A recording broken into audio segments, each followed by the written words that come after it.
제14강 삼각산 집회 본문 마태복음 11장 5절에서 30절. 제목 수고하고 무거운 짐진 자. 첫째, 수고. 수고는 괴로움을 받는 것을 가리킵니다. 우리에게 수고로운 것이 무엇이 있나?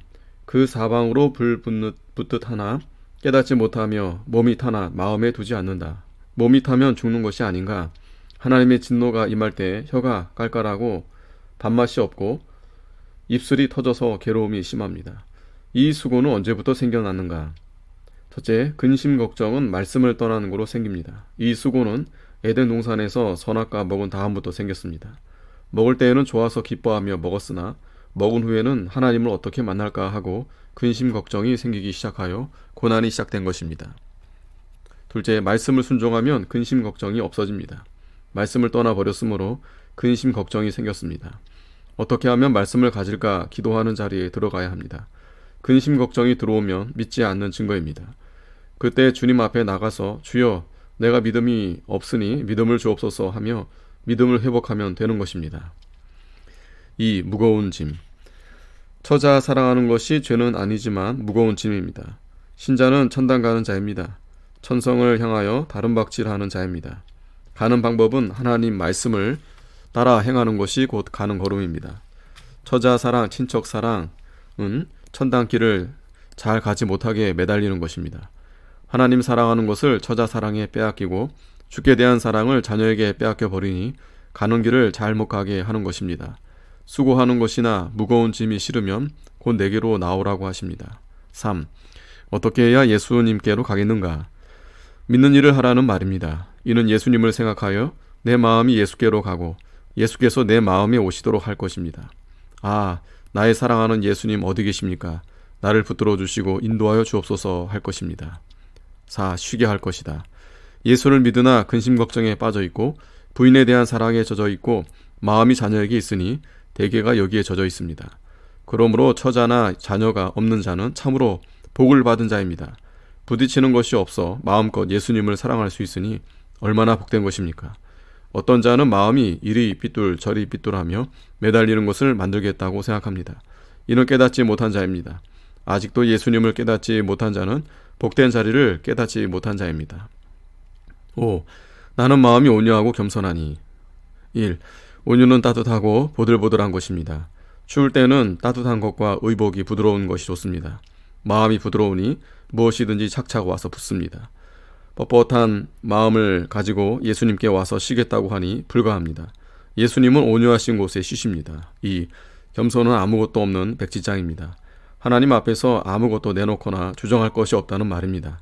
다만 그 말씀만이 남아있다는 것입니다. 3. 너희도 내게로 올 때에는 온유한 마음을 가지고 와야만 쉬겠다는 말입니다. 온유 겸손한 자에게는 수고나 무거운 것이 와서 부딪힐 수가 없습니다. 마음에 물질이 있으니 물질이 와서 부딪히는 것입니다. 그러므로 신자의 쉴 곳은 온유 겸손의 곳입니다. 6. 어떻게 하면 온유 겸손해질까? 멍에를 매야 될 것입니다.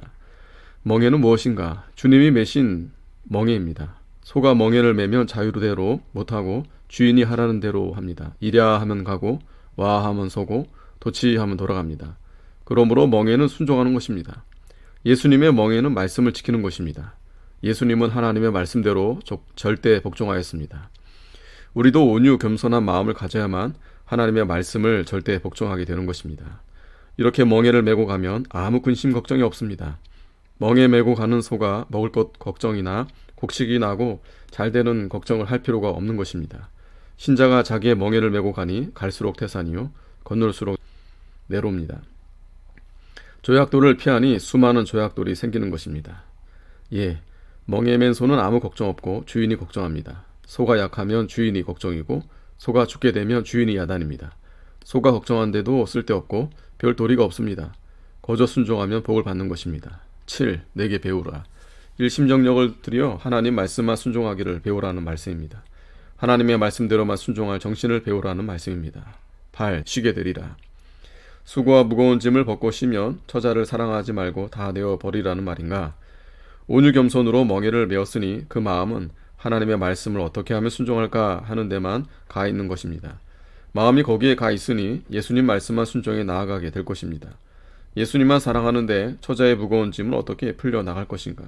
그 마음은 일심정력을 기울여 주님을 섬기며 하나님 말씀 순종하는데 방해가 되는 것은 집어치워야 될 것입니다. 하나님 말씀 순종과 하나님 섬기는데 방해되지 않는 것만 그대로 가지고 나아가니 무거울 것이 없습니다. 멍에 매는데 방해되는 것 집어치우고 방해 안 되는 것만 가지고 나아가니 무거운 것이 없습니다. 믿는 것이 원업이고 세상 생활은 부업입니다. 예, 농부가 원업인 농사에 전력하고 부업은 그 다음으로 해야 합니다. 하나님보다 가족을 첫째로 사랑하면 가족도 결단나고 하나님 섬기는 것도 실패하고 맙니다. 믿는 것은 하나님의 뜻을 이루는 것이 원업이고 가족은 그 다음에 하여야 될 것입니다. 예수님의 말씀을 참으로 순종하는 사람은 힘이 있는 것입니다. 이 위대한 힘을 가져야 모든 사람이 따라옵니다. 예수님을 참 사랑하면 다른 사람도 참 사랑하게 되고 주님 사랑 없이 사람을 사랑하면 더러운 사랑이 되고 해가 됩니다. 내 멍에는 쉽고 하나님 말씀 순종하면 기쁨과 즐거움이 옵니다. 기쁨과 즐거운 것을 하며 힘이 하나도 들지 않습니다. 기쁘고 즐거워서 하고 싶어 하는 일은 힘이 하나도 들지 않는 것입니다. 10. 내 짐은 가벼움이라. 하나님 말씀대로 신자의 일을 행해 나가는 것입니다. 예수 믿는 그 일에 대해서 가벼운 것입니다. 그리 힘들이지 않고도 구원을 이루어 나아가게 되는 것입니다. 여자 전도사라도 친근히 하면 나중에는 결단납니다. 남녀간에는 노소가 없고 친척이 없습니다. 남녀간의 은연히 마음이 끌려서 가까워지게 되면 정욕이 부릴 듯한 때에는 범죄하는 것이 죄인 줄 알지 못하고 범합니다. 그때에는 양심이 흐려져서 죄인 줄 알지 못합니다. 교육자는 더욱 마음이 끌리지 않도록 주의해야 합니다. 그러므로 남녀가 조심할 것이니 동행할 수 없는 것입니다. 다른 사람의 눈에 거치면 안 됩니다. 아멘.